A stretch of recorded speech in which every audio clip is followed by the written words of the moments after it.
Et bonjour. Alors, aujourd'hui il fait pas très beau, donc j'ai sorti la lumière. C'est vrai que depuis quelques mois, je sortais pas la lumière quand il faisait pas très beau, mais aujourd'hui je me suis dit, ah, on va sortir la lumière. Si vous voyez ce que je veux dire. Alors oui, vous avez vu le titre de la vidéo. Les pertes de poids excessives rapides. Alors, comme vous le savez si vous êtes abonné, j'ai perdu du poids. Euh, j'ai perdu plus de 20 kilos. Et, euh, et là, je suis en train de repenser que j'en ai repris juste un tout petit peu, mais c'est surtout du muscle. Alors, euh, en sachant que le plus bas que j'ai fait, c'était 61 kilos. Euh, en sachant que j'ai commencé autour de 84 kilos. Donc, ouais, j'ai repris. Là, je suis toujours autour du 68, mais bon, c'est parce que j'ai pris du muscle. Je fais des exercices et j'ai pris du muscle, ça, je le sais. Mais tout ça pour vous dire, quelque part, je suis toujours en train de perdre de l'embonpoint et de la bedaine. Et en fait, cette vidéo, c'est une petite pensée sur la bedaine. Alors, je pense que j'ai fait comme vous, si vous êtes intéressé par les pertes de poids, la perte de poids et compagnie. Il y a Internet, il y a les réseaux sociaux, il y a tout ça. Et c'est vrai qu'il y a beaucoup d'images de avant-après, des vidéos, des gens qui expliquent machin et machin et machin. Euh, je sais que j'avais fait une vidéo sur cette chaîne sur les pertes de poids extrêmes, une émission américaine. Et j'avais un petit peu, ouais, c'était une petite pensée sur le sujet. Je crois que c'était le titre de la vidéo. Perte de poids, ouais, perte de poids extrême, je crois bien. Alors, je regarde tout ça et depuis quelque temps, je me pose des questions. C'est vrai qu'au début, quand j'ai commencé, je me suis dit, oh mince alors, je vais me retrouver avec de la peau qui pend. Alors je suis désolée, je vais offenser personne, mais vous voyez très bien ce que je veux dire. Et je me suis dit, ah là, ça va être un petit peu dur.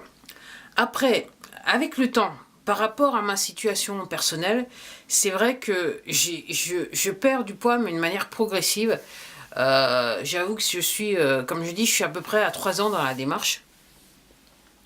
Alors autant jusqu'à à peu près 2 ans et demi, ouais, 2 ans et demi, je me disais, ouais, il y a des chances pour que le ventre, la peau sur mon ventre soit pas très belle à voir une fois que j'aurais perdu le poids. Alors j'étais pas réellement obèse, mais j'étais quand même, j'avais dépassé, je dirais que j'étais aux portes de l'obésité. L'obésité, pas morbide, mais j'étais au bord de l'obésité. Si vous regardez les tableaux et compagnie, et voilà, si vous regardez comment il faut calculer BMI, BMC, enfin bref, vous voyez ce que je veux dire, j'étais calmement aux portes de l'obésité. Et je me suis dit, oh là là, je me retrouvais avec la peau qui est pas très belle sur le ventre après avoir perdu le poids.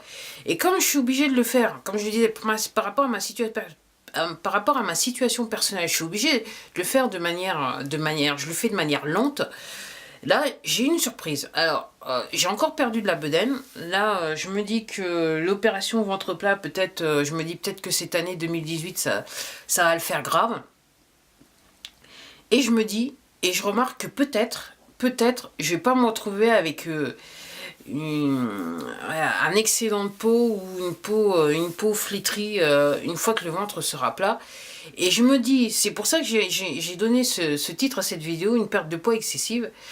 Moi, ce qui me semble avoir, ce qui m'a marqué, ce qui semble apparaître en regardant tous ces témoignages, ces vidéos et les photos et compagnie, c'est que si vous avez vraiment beaucoup de ventre et que vous perdez du poids de manière excessive et rapide, surtout, je suppose rapide pour moi, je pense que oui, vous pouvez avoir la peau qui reste détendue, c'est ce qu'on dit, donc la peau qui pendouille un peu, et peut-être une peau flétrie. Moi, c'est un petit peu. C'est un petit peu ce que je pense. Alors bien sûr, il y a aussi la génétique qui doit y jouer. Après, peut-être aussi, il y a peut-être le temps, mais je me dis, peut-être, pour moi, le facteur, moi, c'est ce qui m'a, voilà, c'est ce qui m'a interpellé. Pour moi, le facteur principal, c'est la rapidité avec laquelle vous perdez le poids, pour moi. C'est ce qui fait toute la différence, parce que je pense que il y a un temps d'adaptation que le corps a besoin de faire, et par rapport à tous ces tissus qui ont été quelque part maltraités pendant des mois ou voire des années. Et je pense que en faisant ça de manière trop rapide, effectivement, il y aura les séquelles. Et si vous faites ça de manière progressive dans le temps, pour moi, pour moi, ben, il y aura moins de traces. Parce que, comme je dis, je vois bien la différence. Il y a des gens qui étaient réellement obèses. Obèses pas obèse, pas obésité morbide, mais obèse par rapport au tableau, si vous voyez ce que je veux dire. Et c'est vrai qu'il y en a, ben, ouais, ils perdent des 80 kilos et vous regardez leur ventre et il se passe rien. Et clairement, il n'y a pas eu de chirurgie. Ouais, je me dis que c'est vraiment quelque chose à prendre en compte quand on voulait perdre du poids. Et encore une fois, ouais, alors, dites-moi dites-moi ce que vous en pensez, si c'est votre cas, si c'est pas votre cas, si vous pensez que j'ai tort, si vous pensez que j'ai raison.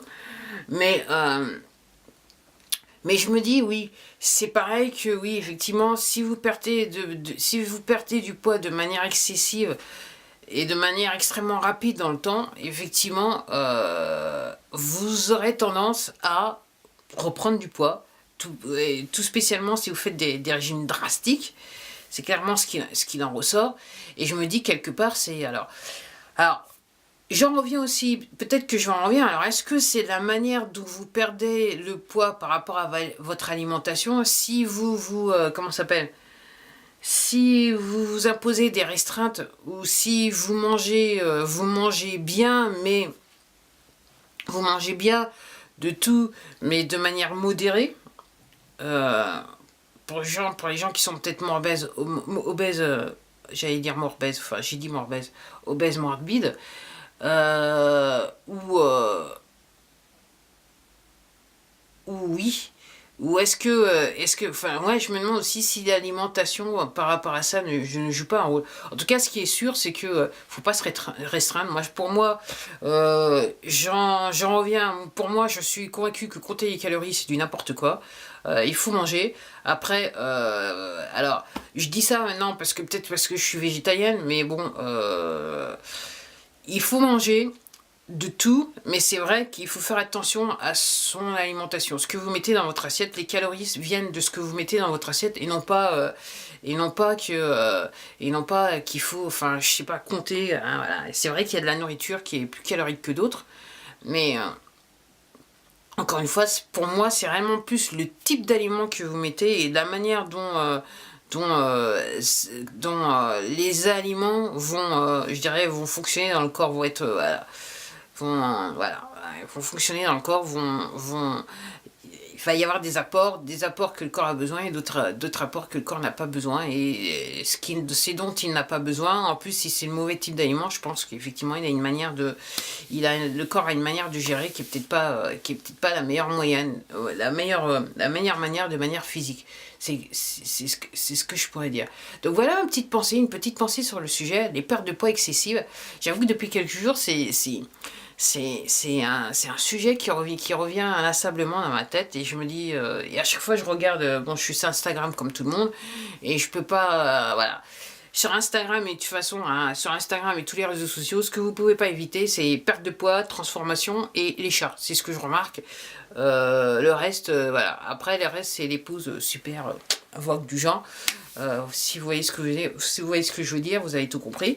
Donc oui, et c'est vrai que ces derniers jours, bon ben, j'arrête pas de voir, j'arrête pas de voir ces clichés, ces références sur les réseaux sociaux, et c'est vrai que ça m'a fait penser, voilà. Donc voilà une petite pensée du jour. Dites-moi si vous avez une opinion sur le sujet, ben, partagez-la avec moi et puis avec toutes les personnes qui vont regarder cette vidéo. Sur ce, comme d'hab, je vous quitte. Comme d'hab, prenez soin de vous, c'est très important. Et puis je vous dis à la prochaine. Au revoir.